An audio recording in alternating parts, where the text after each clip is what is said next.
Hello friends, welcome to my channel CK hungry foodie. ಇವತ್ತು ಫಟಾಫಟ್ ಅಂತ ಒಂದು 5 ನಿಮಿಷದಲ್ಲಿ ಬೆಳ್ಳುಳ್ಳಿ ಸಾರು ಊಟಕ್ಕೆ ಯಾವ ಥರ ಮಾಡೋದು ಅಂತ ನಾನು ತೋರಿಸ್ಕೊಡ್ತೀನಿ. ಮೊದಲು ಒಂದು ಪಾತ್ರೆಗೆ ಅರ್ಧ ಲೋಟ ಬೇಳೆ, ಇದು ನೀರು ಹಾಕೊಂಡು ಚೆನ್ನಾಗಿ ತೊಳ್ಕೊಳ್ಳಿ.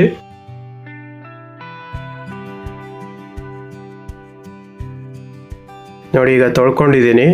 ಈಗ ಸ್ವಲ್ಪ ನೀರು ಹಾಕ್ಕೊಳ್ಳಿ, ಒಂದು ಚೂರು ಅರಿಶಿನ ಮತ್ತು ಒಂದು ಟೊಮೊಟೊ ನಾನು ತೊಗೊಂಡಿದ್ದೀನಿ. ಅದನ್ನು ಅದರಲ್ಲಿ ಅರ್ಧ ಮಾಡಿ ಇಡಿ. ಈಗ ಇದನ್ನು ಕುಕ್ಕರಲ್ಲಿ ಕೂಗಿಸ್ಕೋಬೇಕು. ಈಗ ಕುಕ್ಕರ್ ಮುಚ್ಚಿ 2 ವಿಷಲ್ ಕೂಗಿಸ್ಕೊಳ್ಳಿ.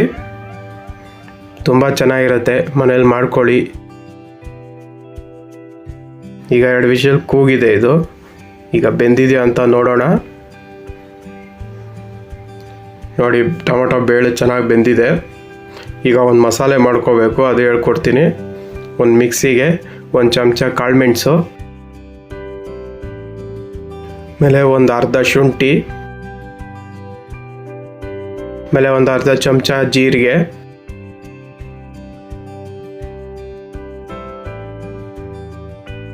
ಒಂದು 4-5 ಹಸಿಮೆಣ್ಸಿನ್ಕಾಯಿ.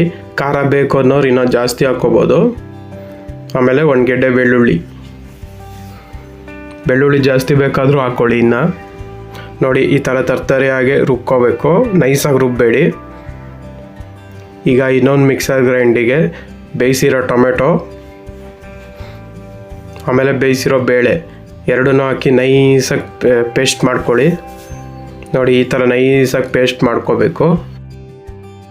ಈಗ ಒಂದು ಪಾತ್ರೆಗೆ ಸ್ವಲ್ಪ ಎಣ್ಣೆ, ಈ ಎಣ್ಣೆ ಕಾದಿದೆ. ಒಂಚೂರು ಸಾಸಿವೆ,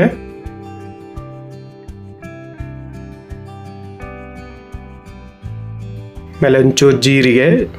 ಈಗ ಎಣ್ಣೆಯಲ್ಲಿ ಚೆನ್ನಾಗಿ ಫ್ರೈ ಮಾಡ್ಕೊಳ್ಳಿ.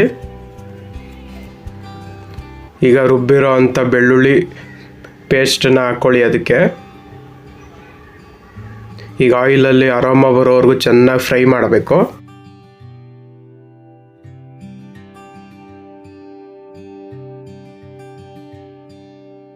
ಈಗ ರುಬ್ಬಿರೋ ಅಂಥ ಬೇಳೆ ಟೊಮೊಟೊ ಮಿಶ್ರಣವನ್ನು ಅದಕ್ಕೆ ಹಾಕ್ಕೊಳ್ಳಿ.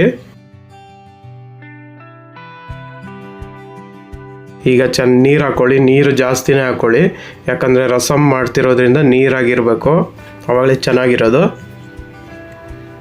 ನಾ ಇದಕ್ಕಿನ್ನ ನೀರು ಹಾಕ್ಕೊತೀನಿ.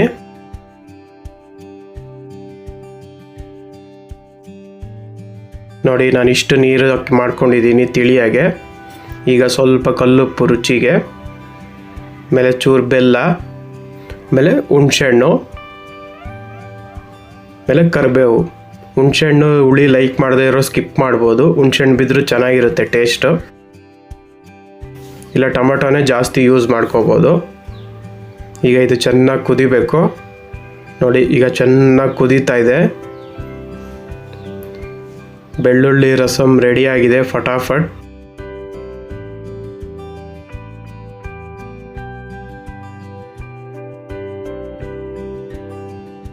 ನೋಡಿ, ಎಷ್ಟು ಚೆನ್ನಾಗಿ ಬಂದಿದೆ. ನೀವು ಒಂದ್ಸಲಿ ಮನೇಲಿ ಮಾಡ್ಕೊಳ್ಳಿ. ಊಟಕ್ಕೂ ಚೆನ್ನಾಗಿರುತ್ತೆ, ಕುಡಿಯೋಕ್ಕೂ ಚೆನ್ನಾಗಿರುತ್ತೆ. ಮನೇಲಿ ಒಂದ್ಸಲಿ ಮಾಡ್ಕೊಳ್ಳಿ. ಹೇಗಿದೆ ಅಂತ ಕಮೆಂಟ್ ಬಾಕ್ಸಲ್ಲಿ ತಿಳಿಸಿ. ಹಾಗೆ ಲೈಕು ಶೇರು ಮಾಡಿ ನನ್ನ ವಿಡಿಯೋನ. ಹೊಸ್ದಾಗಿ ನೋಡ್ತಿರೋರು ಸಬ್ಸ್ಕ್ರೈಬ್ ಮಾಡ್ಕೊಳ್ಳಿ. ದಿನ ಹೊಸ ಅಡುಗೆ ಬರ್ತಾ ಇರುತ್ತೆ. ಹೀಗೆ ಸಪೋರ್ಟ್ ಮಾಡ್ತಾಯಿರಿ. Thank you.